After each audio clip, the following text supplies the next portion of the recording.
ಹೋಗಿ ಸುಗಂಧ ದ್ರವ್ಯದ ಒಳಗಡೆ ಮಲಗಿಸುವಂತದ್ದಲ್ಲ, ಶರೀರಕ್ಕೆ ಅದನ್ನ ಒಂದು ಎಣ್ಣೆಯ ರೀತಿಯಲ್ಲಿ ಹಾಕಿ ಅದನ್ನ ಉಜ್ಜಿ ಹಚ್ಚಬೇಕು ಎಂಬುದಾಗಿ ನಮ್ಮ ಪದ್ಧತಿ. ಆ ಪದ್ಧತಿಗೋಸ್ಕರ ನನ್ನ ಪ್ರಾಣ ಪ್ರಿಯನಿಗೋಸ್ಕರ ನಾನು ಏನ್ ಮಾಡ್ತಾ ಇದ್ದೀನಿ ಅಂದ್ರೆ, ಹಲ್ಲೆಲೂಯಾ, ಈ ಒಂದು ಸಮಯವನ್ನ ಕೂಡ ನಾನು ನೋಡಿದ ಹಾಗೆ ನಾನು ಏನ್ ಮಾಡ್ತೀನಿ ಅಂದ್ರೆ, ಈ ಮುಂಚಾನೆಯಲ್ಲಿ ಹೋಗಿ ನನ್ನ ಸ್ವಾಮಿಗೋಸ್ಕರ ಅದನ್ನ ಹಚ್ಚಬೇಕೆಂಬುದಾಗಿ ನಾನು ಹೋಗ್ತಾ ಇದ್ದೇನೆ ಎಂಬುದಾಗಿ ಆಕೆನ ಕೇಳುವಾಗ ಆಕೆ ಆ ರೀತಿ ಉತ್ತರ ಕೊಡ್ತಾರೆ. 100 ಸೇರಿನಷ್ಟು ಅವರು ತೆಗೆದುಕೊಂಡು ಬಂದ್ರು ಕೂಡ ಅವರು ಸರಿಯಾಗಿ ಮಾಡ್ಬೇಕಾಗಿರುವಂತಹ ಪದ್ಧತಿಯನ್ನ ಮಾಡಿಲ್ಲ. ಆದ್ರೆ ನಾನು ಈಗ ಏನ್ ಮಾಡ್ತಿದ್ದೇನೆ ಅಂದ್ರೆ, ನಾನು ಹೋಗಿ ಅದನ್ನ ಹಚ್ಚಬೇಕೆಂಬುದಾಗಿ. ಇದರಿಂದ ನಮ್ಗೆ ಏನ್ ಅರ್ಥ ಆಗುತ್ತೆ ಅಂದ್ರೆ, ಯೇಸುವಿನ ಮೇಲೆ ಆಕೆಗೆ ಎಷ್ಟು ಪ್ರೀತಿ ಇದೆ ಎಂಬುದಾಗಿ. ಮಗ್ದಲ ಮರಿಯಳಿಗೆ ಯೇಸುವನ ಕಂಡ್ರೆ ಎಷ್ಟು ಪ್ರೀತಿ ಇದೆ, ಅದನ್ನ ನೋಡಿದ್ರೆ ನನ್ನ ಕೈಲಿ ಇರಕ್ಕಾಗದಿಲ್ಲ ಎಂಬುದಾಗಿ ಆಕೆ ಆ ಪ್ರಕಾರವಾಗಿ ನಿರ್ಧಾರ ತೆಗೆದುಕೊಂಡಿದ್ದು. ಅಷ್ಟೊಂದು ದೇವರ ಮೇಲೆ ಪ್ರೀತಿ ಇದ್ದ ಕಾರಣನೇ ಅವ್ರು ಏನ್ ಮಾಡಿದ್ರು ಅಂದ್ರೆ, ಸಮಯವನ್ನ ನೋಡಿದ ಹಾಗೆ, ಇದು ರಾತ್ರಿನೋ ಹಗಲೋ ಮಧ್ಯಾಹ್ನನೋ ಬೆಳಿಗ್ಗೆನೋ ಎಂಬುದಾಗಿ ನೋಡಿದ ಹಾಗೆ ಅವರು ಸಮಾಧಿಯ ಬಳಿಗೆ ಹೋದ್ರು ಎಂಬುದಾಗಿ ಬೈಬಲ್ ಹೇಳುತ್ತೆ. ಯಾರ ಪಾಪಗಳು ಹೆಚ್ಚಾಗಿ ಕ್ಷಮಿಸಲ್ಪಟ್ಟಿರ್ತದೋ ಅವರಿಗೆ ದೇವರ ಮೇಲೆ ಬಹಳ ಪ್ರೀತಿ ಉಂಟು ಎಂಬುದಾಗಿ. ಹಲ್ಲೆಲೂಯಾ. ಬೈಬಲ್ ಹೇಳುತ್ತೆ, ಒಂದು ದುರಾಚಾರ ಸ್ತ್ರೀ ಯೇಸುವಿನ ಪಾದವನ್ನ ಬಂದು ಕಣ್ಣೀರಿನಿಂದ ತೊಳೆದು ಕೂದಲಿನಿಂದ ಒರೆಸುವಾಗ ಮಾತ್ರ ದೇವರು ಹೇಳ್ತಾರೆ, ಯಾರ ಪಾಪಗಳು ಕ್ಷಮಿಸಲ್ಪಟ್ಟಿದ್ಯೋ ಅವರು ತೋರಿಸುವಂತ ಪ್ರೀತಿ ಬಹಳ ಎಂಬುದಾಗಿ. ಈ ವಿಷಯದಲ್ಲಿ ನೋಡುವಾಗ ಮಗ್ದಲ ಮರಿಯಳ ಪಾಪಗಳು ಖಂಡಿತವಾಗಿ ಕ್ಷಮಿಸಲ್ಪಟ್ಟಿದ್ದು. ಅದಕ್ಕೆ ಆಕೆಯ ಜೀವಿತದಲ್ಲಿ ಎಲ್ಲಕ್ಕಿಂತ ಹೆಚ್ಚಾಗಿ ಯೇಸುವನ್ನ ಅವ್ರು ಏನ್ ಮಾಡ್ತಾ ಇದ್ರು ಅಂತಂದ್ರೆ, ಬಹಳವಾಗಿ ಪ್ರೀತಿಸುವಂತವರಾಗಿದ್ರು. ಈ ಮುಂಚಾನೆ ವೇಳೆಯಲ್ಲಿ ಆ ಒಂದು ಸ್ತ್ರೀಯ ಜೀವಿತದಿಂದ ನಾವೇನಾದ್ರೂ ಕಲಿಯುವಂತಂದ್ರೆ, ದೇವರು ನಮ್ಗೆ ಹೇಳಿಕೊಡ್ತಕ್ಕಂಥ ವಿಷಯ ಈ ಪ್ರಕಾರವಾಗಿದೆ. ಆಕೆಯ ರೀತಿಯಲ್ಲಿ ಆತ್ಮಿಕ ಜೀವಿತದಲ್ಲಿ ನಾವು ಯಾವತ್ತೂ ಕಡಿಮೆ ಆಗದಾಗೆ ನಾವು ನೋಡಿಕೊಳ್ಬೇಕು ಎಂಬುದಾಗಿ. ಆಕೆ ಮನೆಯಲ್ಲಿದ್ದಾಗ ಆಲೋಚನೆ ಮಾಡಬಹುದಾಗಿತ್ತು, ನಾಳೆ ಬೆಳಗ್ಗೆ ನಾನು ಹೋಗ್ಬೇಕು ಹೋಗ್ಬಾರ್ದು ಎಂದಾಗ ಆಕೆ ಅನ್ಕೊಂಡಿದ್ರೆ ಆಕೆ ಆಲೋಚನೆ ಮಾಡಬಹುದಾಗಿತ್ತು. ಏನಂತಂದ್ರೆ, ಸಮಾಧಿಯ ಬಳಿಯಲ್ಲಿ ಸೈನಿಕರನ್ನ ಕಾವಲುಗಾರನ ನೇಮಿಸಿದ್ದಾರೆ. ಸಮಾಧಿಯಲ್ಲಿ ಹಲ್ಲೆಲೂಯಾ ರಾಜನ ಮುದ್ರೆ ಉಂಗುರವನ್ನ ಹಾಕಿ ಕಲ್ಲನ್ನ ಮುಚ್ಚಿದ್ದಾರೆ. ನಾನು ಒಂಟಿಯಾಗಿರತಕ್ಕಂಥ ಸ್ತ್ರೀ, ಅಷ್ಟು ದೊಡ್ಡ ಕಲ್ಲು. ಬೈಬಲ್ ಹೇಳುತ್ತೆ, ಆ 3 ಸುವಾರ್ತೆನ ಓದುವಾಗ ಆ ಸ್ತ್ರೀಯರು ಹೋಗುವಾಗ ಅವ್ರ ಆಲೋಚನೆ ಮಾಡ್ಕೊಂಡು ಹೋಗಿದಂತ ವಿಷಯ, ನಮಗೋಸ್ಕರ ಕಲ್ಲನ್ನ ಯಾರು ಉರುಳಿಸಿ ತೆಗಿತಾರೆ ಎಂಬುದಾಗಿ ಆಲೋಚನೆ ಮಾಡ್ಕೊಂಡು ಹೋಗಿದ್ರು ಎಂಬುದಾಗಿ. ಇದರಲ್ಲಿ ಮೊದಲದಾಗಿ ಹೋಗಿ ತಲುಪಿದ್ದು ಮಗ್ದಲ ಮರಿಯಳು ಬೇಕಿದ್ರೆ ಅಂದ್ಕೊಂಡು ಸುಮ್ಮನೆ ಆಗಿರ್ಬೋದಾಗಿತ್ತು. ಏನಂದ್ರೆ, ಈಗಿನ್ನು ಕತ್ತಲೆ ಆಗಿದೆ, ನಾನು ಹೋಗುದು ಬೇಡ ಎಂಬುದಾಗಿ. ಅಲ್ಲಿ ಸೈನಿಕರಿದ್ದಾರೆ, ಅವ್ರು ನನ್ಗೇನಾದ್ರೂ ತೊಂದರೆ ಪಡಿಸ್ತಾರೇನೋ, ಅಥವಾ ಅವ್ರನ್ನ ನನ್ನನ್ನ ದೇವರನ್ನ ನೋಡಕ್ಕೆ ಬಿಡದ ಹಾಗೆ ಅಡ್ಡಿಪಡಿಸ್ತಾರೆ ಎಂಬುದಾಗಿ ಹೋಗುದು ಬೇಡ ಅನ್ಕೊಂಡು ಆಕೆ ಇರ್ಬೋದಾಗಿತ್ತು. ಅಪೊಸ್ತಲರಿದ್ದಾರೆ, 12 ಜನ ಶಿಷ್ಯರನ್ನೆನಿಸಿಕೊಂಡಂತವ್ರು ಇದ್ದಾರೆ, ಅವ್ರು ಹೋಗಿ ಮಾಡ್ತಾರೆ ಸಾಕು, ನಾನು ನೋಡ್ಕೊಂಡ್ ಬಂದಿದ್ದೀನಲ್ಲ ಅನ್ಕೊಂಡು ಸುಮ್ಮನೆ ಇರ್ಬೋದಾಗಿತ್ತು.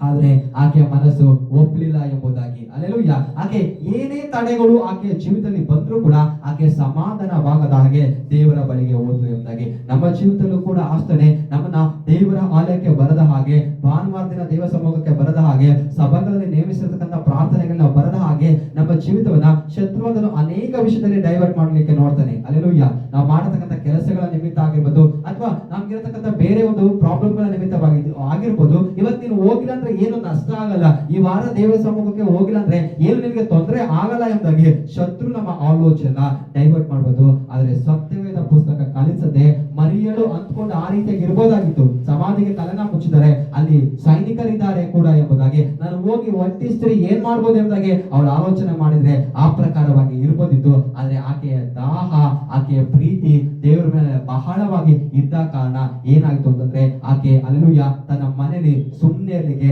ಆಕೆ ಕೈಯಿಂದ ಸಾಧ್ಯವಾಗಿಲ್ಲ. ಅದಕ್ಕೆ ಎಲ್ಲರಿಗಿಂತ ಮುಂಚಿತವಾಗಿ ಆಕೆ ದೇವರ ಬಳಿಗೆ ಹೋದ್ಲು ಎಂಬುದಾಗಿ. ಈ ಅಂತ್ಯಕಾಲದಲ್ಲಿ ಜೀವಿಸ್ತಾ ಇದ್ದೇವೆ. ದೇವರ 2ನೇ ಬರುವಿಕೆ ಅಥವಾ ರಹಸ್ಯ ಬರುವಿಕೆ ಯಾವಾಗ ಬೇಕಿದ್ರೂ ನಮ್ಮ ಜೀವಿತಕ್ಕೆ ಬರಬಹುದು. ಆದ್ರೆ ಅದು ಬರೋದಕ್ಕಿಂತ ಮುಂಚಿತವಾಗಿ ನಾವು ಕ್ರಿಸ್ತನಲ್ಲಿ ಆತ್ಮಿಕ ಜೀವಿತದಲ್ಲಿ ಹಲ್ಲೆಲೂಯಾ ತೃಪ್ತಿ ಉಳ್ಳವರ ಆಗಿರದ ಹಾಗೆ, ಆತ್ಮಿಕ ಜೀವಿತದಲ್ಲಿ ಇನ್ನೂ ದಾಹ ಉಳ್ಳವರಾಗಿ, ಇನ್ನೂ ದಾಹ ನಮ್ಮ ಜೀವಿತಕ್ಕೆ ಬರಬೇಕೆಂಬುದಾಗಿ ನಾವು ಆ ದೇವರನ್ನ ಆ ಪ್ರಕಾರವಾಗಿ, ನನಗೆ ದಾಹವನ್ನ ಕೊಡು ಸ್ವಾಮಿ, ನಾನು ಇನ್ನೂ ಸೇವೆಯನ್ನ ಮಾಡ್ಬೇಕು, ನಾವಿನ್ನೂ ಪ್ರಾರ್ಥನೆಗಳನ್ನ ಮಾಡ್ಬೇಕು, ಇನ್ನೂ ನಾವು ದೇವರಿಗೆ ಸಂಬಂಧಪಟ್ಟಂತ ಕಾರ್ಯವನ್ನ ಮಾಡ್ಬೇಕೆಂಬುದಾಗಿ ನಾವು ದೇವರನ್ನ ಕೇಳುವಾಗ ಖಂಡಿತವಾಗಿಯೂ ದೇವರು ಏನ್ ಮಾಡ್ತಾರೆ ಅಂತಂದ್ರೆ, ಮರಿಯಳಿಗೆ ಸಹಾಯ ಮಾಡಿದ ಪ್ರಕಾರವಾಗಿ, ಮರಿಯಳ ಒಂದು ಆತ್ಮಿಕ ಜೀವಿತದಿಂದ ಇವತ್ತು ದೇವರು ನಮ್ಮ ಸಂಗಡ ಮಾತನಾಡ್ತಿದ್ದಾರಲ್ಲ, ಆ ಪ್ರಕಾರವಾಗಿ ಆ ಮರಿಯಳ ಜೀವಿತದಿಂದ ದೇವರು ನಮ್ಮ ಸಂಗಡ ಮಾತನಾಡ್ತಿದ್ರೆ ನಮಗೂ ಕೂಡ ಅದರಿಂದ ಏನಾದ್ರೂ ಕಲಿಲಿಕ್ಕೆ ಸಾಧ್ಯ ಅಂತಂದ್ರೆ, ಆಕೆಯ ದಾಹವನ್ನ ನಮ್ಮ ಜೀವಿತಕ್ಕೆ ನಾವು ಉದಾಹರಣೆಗೆ ತೆಗೆದುಕೊಂಡು ನೋಡ್ಬೇಕು. ಆ ಪ್ರಕಾರವಾಗಿ ಆಕೆ ದಾಹವುಳ್ಳವಳಾಗಿ ದೇವ ಸಮ್ಮುಖದಲ್ಲಿ ಅಥವಾ ಸಮಾಧಿಯ ಬಳಿಗೆ ಹೋಗುವಾಗ ಅವಳಿಗೋಸ್ಕರ ದೇವರು ಏನ್ ಮಾಡಿದ್ರು ಅಂತಂದ್ರೆ, ಕಲ್ಲನ್ನ ಉರುಳಿಸಿದ್ರು ಎಂಬುದಾಗಿ ದಾನಿಯೇಲನ ಪ್ರವಾದನೆ ಗ್ರಂಥದಲ್ಲಿ ಒಂದು ಮಾತಿದೆ. ಅದಕ್ಕಿಂತ ಮುಂಚಿತವಾಗಿ ಆದಿಕಾಂಡ ಬರೆದ ಪುಸ್ತಕ ಅಲ್ಲೊಂದು ಮಾತಿದೆ, ಅದನ್ನು ಓದಿ ನಾವು ಮುಂದೆ ಹೋಗೋಣ. ಆದಿಕಾಂಡ ಸ್ತೋತ್ರ 29 ಅಧ್ಯಾಯ 10ನೇ ವಚನ. ಆದಿಕಾಂಡ 29ನೇ ಅಧ್ಯಾಯದ 10ನೇ ವಾಕ್ಯವನ್ನು ಓದಿ ನಾವು ಮುಂದೆ ಹೋಗೋಣ. ಆದಿಕಾಂಡ 29ನೇ ಅಧ್ಯಾಯದ 10ನೇ ವಾಕ್ಯ. ಆದಿಕಾಂಡವು 29 ಅಧ್ಯಾಯ 10ನೇ ವಚನ.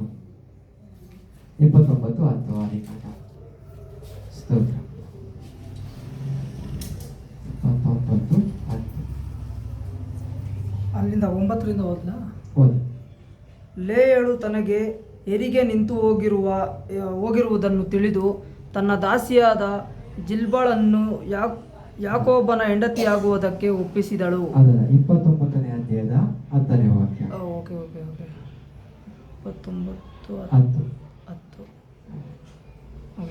ಯಾಕೋಬನು ತನ್ನ ಸಹೋದರ ಮಾವನಾದ ಲಾಬಾನನ ಮಗಳಾಗಿರುವ ರಾಹೇಲಳನ್ನು ತನ್ನ ಸಹೋದರ ಮಾವನ ಕುರಿಗಳನ್ನು ಕಂಡಾಗ ಬಾವಿಯ ಹತ್ತಿರಕ್ಕೆ ಹೋಗಿ ಅದರ ಮೇಲೆ ಮುಚ್ಚಿದ್ದ ಕಲ್ಲನ್ನು ಸರಿಸಿ ತನ್ನ ಸೋದರ ಮಾವನ ಕುರಿಗಳಿಗೆ ನೀರು ಕುಡಿಸಿದನು. ಸಾಕು. ಹಲ್ಲೆಲೂಯಾ. ಇಲ್ಲ ಯಾರಂತೆ ಯಾಕೋಬನು ತನ್ನ ಮಾವನ ಮಗಳಾಗಿರತಕ್ಕ ಸೋದರ ಮಾವನ ಮಗಳಾಗಿರತಕ್ಕಂತ ಲಾಬಾನ ಮಗಳಾಗಿರತಕ್ಕಂತ ರಾಹೇಲಳನ್ನ ಕಂಡಾಗ ಬೈಬಲ್ ಬರೀತದೆ ಏನಂತಂದ್ರೆ ಹಲ್ಲೆಲೂಯಾ, ಆ ಒಂದು ರಾಹೇಲಳನ್ನು ಅವಳು ಮೇಯಿಸೋದಕ್ಕೆ ತೆಗೆದುಕೊಂಡು ಬಂದಿರತಕ್ಕಂತ ಕುರಿಗಳನ್ನ ಯಾರು ಕಂಡಾಗ ಅವರ ಮಾವ ಆಗಿರತಕ್ಕಂತ ಸ್ತೋತ್ರ ಆ ಒಂದು ಯಾಕೋಬನು ಕಂಡಾಗ ಬೈಬಲ್ ಇರುತ್ತೆ ಏನಂತಂದ್ರೆ ಆ ಒಂದು ಬಾವಿಗೆ ಏನ್ ಮಾಡಿದ್ರೆ ಕಲ್ಲು ಮುಚ್ಚಲ್ಪಟ್ಟಿದೆ. ಹಲ್ಲೆಲೂಯಾ. ಬಾವಿ ಒಳಗಡೆ ನೀರಿದೆ, ಆದ್ರೆ ಇಲ್ಲಿ ಏನಾಗ್ತಿದೆ ಅಂತಂದ್ರೆ ಕುರಿಗಳು ನೀರು ಕುಡಿಯದ ಹಾಗೆ ಏನಾಗಿದೆ ಅಂದ್ರೆ ಕಲ್ಲು ಅಡ್ಡವಾಗಿದೆ. ಅದನ್ನ ರಾಹೇಲಿಂದ ಏನ್ ಮಾಡಕ್ ಆಗ್ತಿಲ್ಲ, ಸರಿಪಡಿಸ್ಲಿಕ್ಕೆ ಆಗ್ತಿಲ್ಲ, ಅದನ್ನ ತೆಗಿಲಿಕ್ಕೆ ಆಗ್ತಿಲ್ಲ. ಆದ್ರೆ ಅವಳು ರಾಹೇಲ್ ಎಂಬುದಾಗಿ ಗೊತ್ತಾದಾಗ ಇದು ನನ್ನ ಸೋದರ ಮಾವನ ಮಗಳು ಎಂಬುದಾಗಿ ಯಾಕೋಬನಿಗೆ ಗೊತ್ತಾದಾಗ ಅವನು ಹೋಗಿ ಏನ್ ಮಾಡ್ತಾನೆ ಅಂದ್ರೆ ಆ ಬಾವಿಗೆ ಮುಚ್ಚಿದಂತ ಕಲ್ಲನ್ನ ಸರಿಸಿ ಕುರಿಗಳಿಗೆ ನೀರನ್ನ ಕುಡಿಲಿಕ್ಕೆ ಅವನೇನ್ ಮಾಡ್ತಾನೆ ಅಂದ್ರೆ ಸಹಾಯ ಮಾಡ್ತಾನೆ ಎಂಬುದಾಗಿ ಈ ವಾಕ್ಯದಲ್ಲಿ ನೋಡುವಂತ ಸಂದರ್ಭದಲ್ಲಿ ದೇವರು ನಮ್ಗೆ ಏನನ್ನ ಹೇಳ್ತಾರೆ ಅಂದ್ರೆ ಯೇಸು ಕ್ರಿಸ್ತ ದೇವರ ಸಮಾಧಿಯು ಕೂಡ ಏನಾಗಿತ್ತು ಅಂದ್ರೆ ಕಲ್ಲು ಮುಚ್ಚಲ್ಪಟ್ಟಿತ್ತು ಎಂಬುದಾಗಿ. ಹಲ್ಲೆಲೂಯಾ. ಆದ್ರೆ ದಾಹ ಉಳ್ಳತಕ್ಕಂತ ಒಂದು ಸ್ತ್ರೀ ಅದ್ ಯಾವ್ದನ್ನ ಲೆಕ್ಕ ಇಲ್ಲದ ಹಾಗೆ, ಅದ್ ಯಾವ್ದನ್ನ ಲೆಕ್ಕ ಹಾಕದ ಹಾಗೆ ಮುಂದೆ ಹೋಗುವಾಗ ಆಕೆಗೋಸ್ಕರ ದೂತನನ್ನ ಕಳಿಸಿ, ವಾಕ್ಯ ಬರೀತೆ, ದೂತನನ್ನ ಕಳಿಸಿ ಏನ್ ಮಾಡಿದ್ರೆ ಆ ಕಲ್ಲನ್ನ ದೇವರು ತೆಗೆದಿಟ್ರು ಎಂಬುದಾಗಿ ಅದನ್ನ ಸರಿಸಿ ಆ ಕಲ್ಲಿನ ಮೇಲೆ ದೂತನ ಕುತ್ಕೊಂಡಿದ್ದ ಎಂಬುದಾಗಿ ಸತ್ಯವೇದ ಬರುತ್ತೆ. ಇಲ್ಲಿ ನೋಡುವಂತ ಸಮಯದಲ್ಲಿ ಆ ಒಂದು ಯಾಕೋಬನು ತನ್ನ ಮಾವನ ಮಗಳಾಗಿರತಕ್ಕಂತ ರಾಹೇಲನನ್ನ ಕಂಡಾಗ ಏನಂತಂದ್ರೆ ಮುಚ್ಚಿರತಕ್ಕಂತ ಕಲ್ಲನ್ನ ಅವನು ತೆಗೆದು ಕುರಿಗಳಿಗೆ ನೀರನ್ನ ಕುಡಿಸ್ಲಿಕ್ಕೆ ಸಹಾಯ ಮಾಡ್ತಾನೆ ಎಂಬುದಾಗಿ ನಮ್ಮ ಆತ್ಮಿಕ ಜೀವಿತದಲ್ಲೂ ಕೂಡ ಹಲ್ಲೆಲೂಯಾ ಅವತ್ತು ಶಾರೀರಿಕವಾಗಿ ಯಾಕೋಬನ ಮುಂದೆಗಡೆ ಕಲ್ಲು ಕಾಣಿಸಿದೆ, ಬಾವಿ ಒಳಗಡೆ ನೀರಿದೆ. ನಮ್ಮ ಆತ್ಮಿಕ ಜೀವಿತದಲ್ಲಿ ನಮ್ಮ ಕಣ್ಣಿಗೆ ಕಾಣಿಸಿರತಕ್ಕಂತ ಯಾವುದೋ ಮುಚ್ಚಿರತಕ್ಕಂತ ಬಾವಿಗಳನ್ನ ದೇವರು ತೆರೆಯ ಮಾಡ್ತಾ ಇದ್ದಾರೆ ಎಂಬುದಾಗಿ ಈ ಮುಂಜಾನೆ ವೇಳೆಯಲ್ಲಿ ಆತ್ಮಿಕವಾಗತಕ್ಕಂತ ದಾಹವನ್ನ ತೀರಿಸಲಿಕ್ಕೆ ನನ್ನ ಬಳಿಗೆ ಬಂದು ಕುಡೀರಿ ಎಂಬುದಾಗಿ ಹೇಳಿದಂತ ಅದೇ ದೇವರು ನಮ್ಮ ಜೀವಿತದಲ್ಲಿ ಬಾವಿ ಇದೆ, ಆಶೀರ್ವಾದ ಇಲ್ಲ ಅಂತಂದ್ರೆ ಆಶೀರ್ವಾದ ಇದೆ. ಬಾವಿ ಎಂಬತಕ್ಕಂತ ಆಶೀರ್ವಾದ ಇದೆ, ಅದ್ರ ಒಳಗಡೆ ನೀರಿದೆ ಅಂತ ಕೇಳಿದ್ರೆ ಖಂಡಿತವಾಗಿಯೂ ನೀರಿದೆ. ಆದ್ರೆ ಆ ನೀರನ್ನ ಕುಡಿಯದ ಹಾಗೆ, ಅದು ಇನ್ನೊಬ್ಬರಿಗೆ ಪ್ರಯೋಜನ ಬರದ ಹಾಗೆ ಅದರ ಮೇಲೆ ಕಲ್ಲು ಮುಚ್ಚಲ್ಪಟ್ಟಿದೆ ಎಂಬುದಾಗಿ ಈ ಮುಂಜಾನೆ ಯಾರೋ ಸಂಗಡ ಹಲ್ಲೆಲೂಯಾ ಈ ಸ್ವರವನ್ನ ಕೇಳತಕ್ಕಂತ ಯಾರೋ ಸಂಗಡ ದೇವರು ಮಾತನಾಡ್ತಿದ್ದಾರೆ ಏನಂತಂದ್ರೆ ಆಶೀರ್ವಾದ ಎಂಬತಕ್ಕಂತ ಬಾವಿ ನಿಮ್ಮ ಜೀವಿತದಲ್ಲಿ ಇರ್ಬೋದು. ಹಲ್ಲೆಲೂಯಾ. ನೀವೆಷ್ಟೇ ಕೆಲಸಗಳನ್ನ ಮಾಡ್ತಿರ್ಬೋದು, ಆದ್ರೆ ಅದರಿಂದ ನಿಮ್ಮ ಜೀವಿತಕ್ಕೆ ಪ್ರಯೋಜನ ಆಗದಾಗೆ ಆತ್ಮಿಕವಾಗಿ ಹಲ್ಲೆಲೂಯಾ ಇಡಲ್ಪಟ್ಟಿರತಕ್ಕಂತ ಕಲ್ಲುಗಳನ್ನ ಹಲ್ಲೆಲೂಯಾ ಯಾಕೋಬನು ಬಂದು ಹಲ್ಲೆಲೂಯಾ ರಾಹೇಲಿಗೋಸ್ಕರ ಅದನ್ನ ಸರಿಸಿ ಕುರಿಗಳಿಗೆ ನೀರು ಕುಡಿಸಿದ ಹಾಗೆ ನಮ್ಮ ದೇವರು ನಮ್ಮ ಸ್ವಾಮಿ ಅದನ್ನ ಏನ್ ಮಾಡುವಂತಂದ್ರೆ ನಿಮ್ಮ ಜೀವಿತಕ್ಕಂತ ಆತ್ಮಿಕವಾಗಿ ಮುಚ್ಚಲ್ಪಟ್ಟಿರತಕ್ಕಂತ ಕಲ್ಲುಗಳನ್ನ ದೇವರು ಸರಿಸಿ ನಿನ್ನ ಜೀವಿತಕ್ಕೆ ತೃಪ್ತಿ ಬರುವ ಹಾಗೆ, ನಿನ್ನ ಜೀವಿತಕ್ಕೆ ತೃಪ್ತಿ ಬರುವ ಹಾಗೆ ಆತನು ತನ್ನ ಕಾರ್ಯವನ್ನ ಮಾಡ್ತಾ ಇದ್ದಾನೆ ಎಂಬುದಾಗಿ ಈ ಮುಂಜಾನೆ ದೇವರು ಹೇಳುವಂತವರಾಗಿದ್ರು. ಈ ಸಂದೇಶ ಬರೆಯುವಾಗ ದೇವರು ಹಾಗೆ ಹೇಳಿದ್ರು ಏನಂದ್ರೆ ಆತ್ಮಿಕ ಜೀವಿತದಲ್ಲಿ ಇರತಕ್ಕಂತ ಕಲ್ಲುಗಳನ್ನ ನಾನು ಸರಿಸುವಂತವನಾಗಿದ್ದೇನೆ. ಏನೇನು ಆತ್ಮಿಕ ಜೀವಿತಕ್ಕಂತ ಬ್ಲಾಕೇಜ್ ಗಳು ಏನಿದೆಯೋ, ಬ್ಲಾಕ್ ಗಳು ಏನಿದೆಯೋ ಅದೆಲ್ಲವನ್ನ ನಾನು ತೆಗೆದು ಹಾಕಿ ನನ್ನ ಜನರಿಗೆ ಆ ಕುರಿಗಳು ಒಂದು ತೃಪ್ತಿಯಿಂದ ನೀರನ್ನ ಕುಡಿದ ಹಾಗೆ ದೇವರು ನಮ್ಮ ಜೀವಿತಕ್ಕಂತ ಆ ಬ್ಲಾಕ್ ನ ಅದನ್ನು ತೆಗೆದು ಅಲ್ಲೂಯ ನಾವು ತೃಪ್ತಿ ಪಡುವ ಹಾಗೆ ದೇವರು ಸಹಾಯ ಮಾಡ್ತಾರೆ. ಯಾಕೋಬನ್ ಯಾರು ಅಂತ ಕೇಳುವಾಗ ನಾವು ಆಲೋಚನೆ ಮಾಡಬಹುದು, ಆತನು ಆ ಒಂದು ರಾಹೇಲಳಿಗೆ ಆತ್ಮಿಕವಾಗಿ ಮದಾಲಿಂಗನಾಗಿರ್ಬೇಕಾಗಿರುವಂತವ್ರು, ರಾಹೇಲಳು ಆಕೆಗೆ ಮೊದಲ ಗೀತಿ ಆಗ್ಬೇಕಾಗಿರುವಂತವ್ರು. ಅಲ್ಲೂಯ ಯಾಕೋಬನು ರಾಹೇಲಳಿಗೋಸ್ಕರನೇ ಕಲ್ಲನ್ನ ಉಳಿಸಿ ನೀರನ್ನ ಕುಡಿಲಿಕ್ಕೆ ಸಹಾಯ ಮಾಡಿದ್ರೆ ನಮ್ಮ ದೇವರು ಯಾಕೋಬನಿಗಿಂತ ದೊಡ್ಡವರು. ಅವರು ನಮ್ಮ ಆತ್ಮಿಕ ಜೀವಿತಕ್ಕೆ ಅಥವಾ ನಮ್ಮ ಜೀವಿತಕ್ಕೆ ಆತನು ಮದಾಲಿಂಗನಾಗಿದ್ದಾನೆ. ಯಾರು?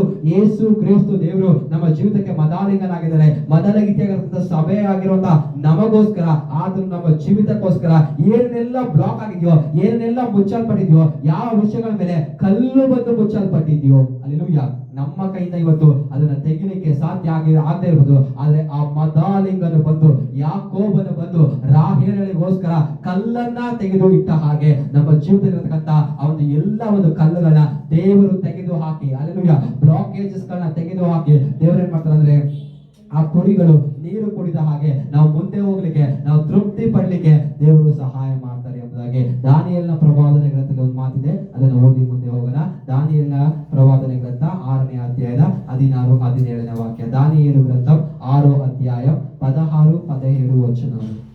6ನೇ ಅಧ್ಯಾಯದ 16ನೇ ವಾಕ್ಯದಿಂದ ಓದೋಣ. 6ನೇ ಅಧ್ಯಾಯ 16ನೇ ವಾಕ್ಯ, ದಾನಿಯೇಲನ ಪ್ರವಾದನೆ ಗ್ರಂಥ.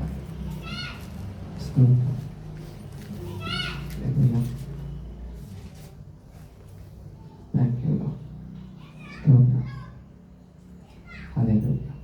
6ನೇ ಅಧ್ಯಾಯದ 16, 17ನೇ ವಾಕ್ಯ ನಾನು ಓದ್ತೀನಿ, ಕೇಳಿಸ್ಕೊಳ್ಳಿ. ಏನಂದ್ರೆ, ದಾನಿಯೇಲನನ್ನು ತಂದು ಸಿಂಹಗಳ ಗವಿಯಲ್ಲಿ ಹಾಕಿಬಿಟ್ಟರು. ಆಗ ರಾಜನು ದಾನಿಯೇಲನಿಗೆ, ನೀನು ನಿತ್ಯವೂ ಭಜಿಸುವ ದೇವರು ನಿನ್ನನ್ನು ಉದ್ಧರಿಸಲಿ ಎಂದು ಅರಸಿದನು. ಕೂಡಲೇ ಬಂಡೆಯನ್ನು ತಂದು ಗವಿಯ ಬಾಯನ್ನು ಮುಚ್ಚಿದರು. ದಾನಿಯೇಲನ ಗತಿಯು ಬೇರೆ ಆಗದಂತೆ ರಾಜನು ತನ್ನ ಮುದ್ರೆಯಿಂದಲೂ ತನ್ನ ಮುಖಂಡನ ಮುದ್ರೆಯಿಂದಲೂ ಅದಕ್ಕೆ ಮೊಹರು ಮಾಡಿದರು. ಆನಂತರ ರಾಜನು ಅರಮನೆಗೆ ಹೋಗಿ ವಿನೋದ ವಾದ್ಯಗಳನ್ನು ತನ್ನ ಮುಂದೆ ತರಿಸದೆ ಉಪವಾಸವಾಗಿ ರಾತ್ರಿಯನ್ನು ಕಳೆದನು. ಅವನಿಗೆ ನಿದ್ರೆ ತಪ್ಪಿತು. ಮಾರನೆಯ ಬೆಳಿಗ್ಗೆ ರಾಜನು ಉದಯದಲ್ಲೇ ಎದ್ದು ಸಿಂಹಗಳ ಗವಿಯ ಬಳಿಗೆ ತ್ವರೆಯಾಗಿ ಹೋದನು. ದಾನಿಯೇಲನಿಂದ ಗವಿಯ ಸಮೀಪಕ್ಕೆ ಬಂದು ಅವನು ದುಃಖದ ಧ್ವನಿಯಿಂದ ದಾನಿಯೇಲನನ್ನು ಕೂಗಿ, ದಾನಿಯೇಲನೇ, ಜೀವಸ್ವರೂಪನಾದ ದೇವರ ಸೇವಕನೇ, ನೀನು ನಿತ್ಯವೂ ಭಜಿಸುವ ನಿನ್ನ ದೇವರು ನಿನ್ನನ್ನು ಸಿಂಹಗಳಿಂದ ಉದ್ಧರಿಸ ಶಕ್ತನಾದನೋ ಎಂದು ಕೇಳಲು, ದಾನಿಯೇಲನು, ಅರಸನಿಗೆ ಅರಸೆ ಚಿರಂಜೀವಿಯಾಗಿರು. ನನ್ನ ದೇವರು ತನ್ನ ದೂತನನ್ನು ಕಳಿಸಿ ಸಿಂಹಗಳ ಬಾಯನ್ನ, ಹಲ್ಲೆಲೂಯಾ, ಬಂಧಿಸಿದನು ಎಂಬುದಾಗಿ.